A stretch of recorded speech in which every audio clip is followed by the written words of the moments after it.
We are in the Arctic Zone at Northstar Middle School. Arctic Zone stands for the Authentic Real-World Curriculum and Technology Infused Classroom. Okay, how new is this concept? It is brand new.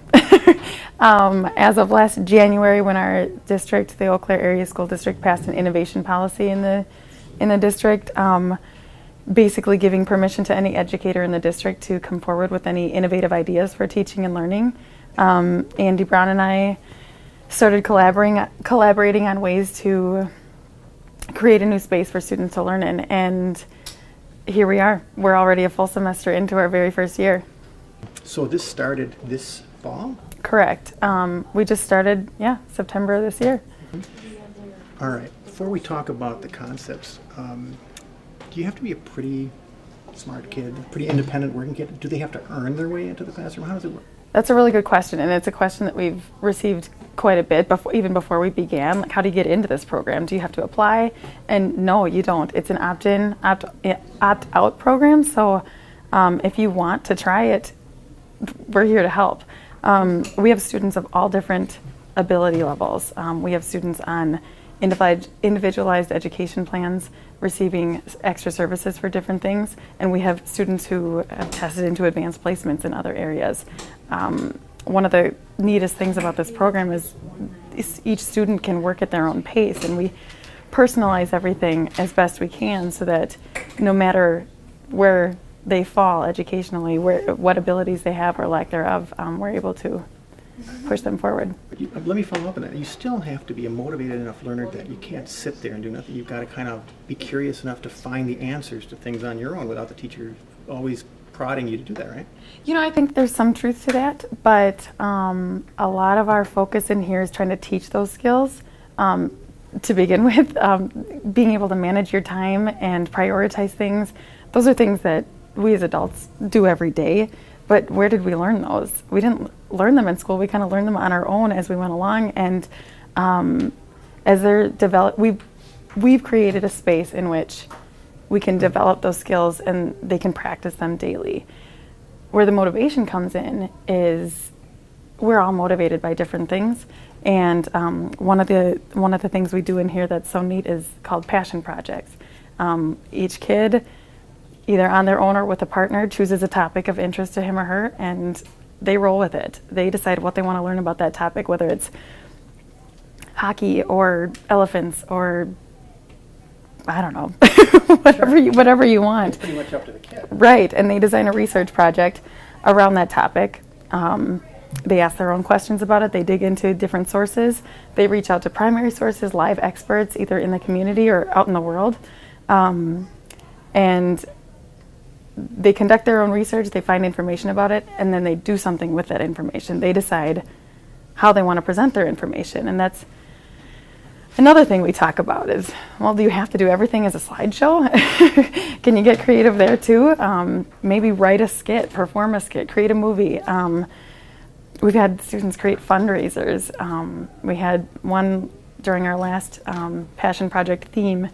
Some students created a fundraiser for our Humane Society and opened it up to the entire school, and we're collecting donations in the Commons area, and how cool is that? They actually made a real difference in the community.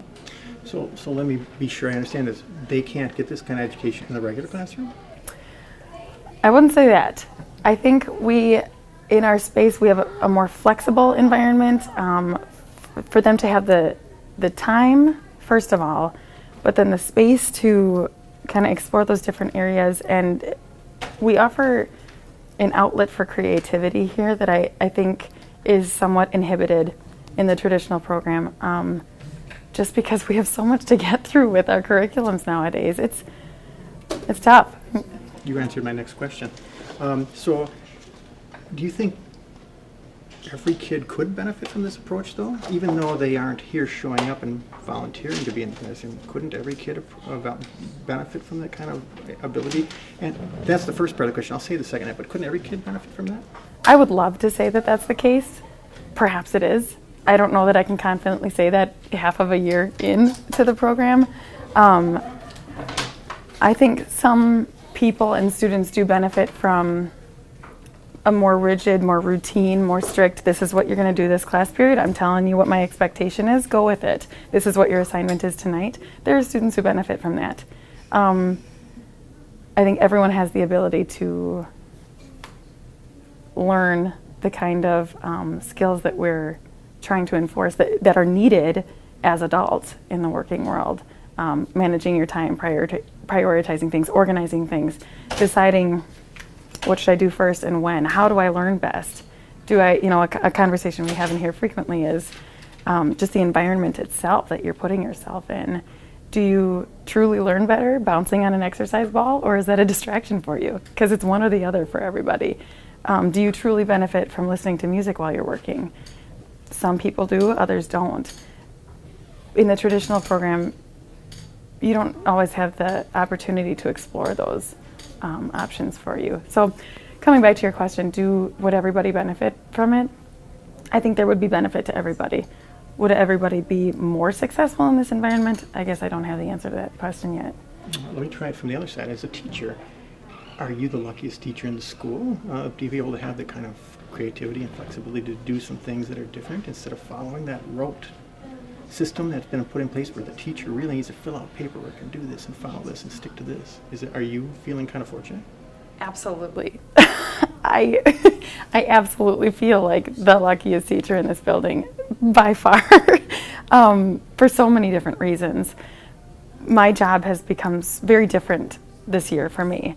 Coming from teaching 6th grade math last year, planning math lessons daily, bringing math homework and math tests home weekly to grade, that kind of planning for me is out the window. And now it's more, how am I going to help them dig deeper into the project that they're most interested in? How can I find ways to direct the ownership onto the students' shoulders as much as possible?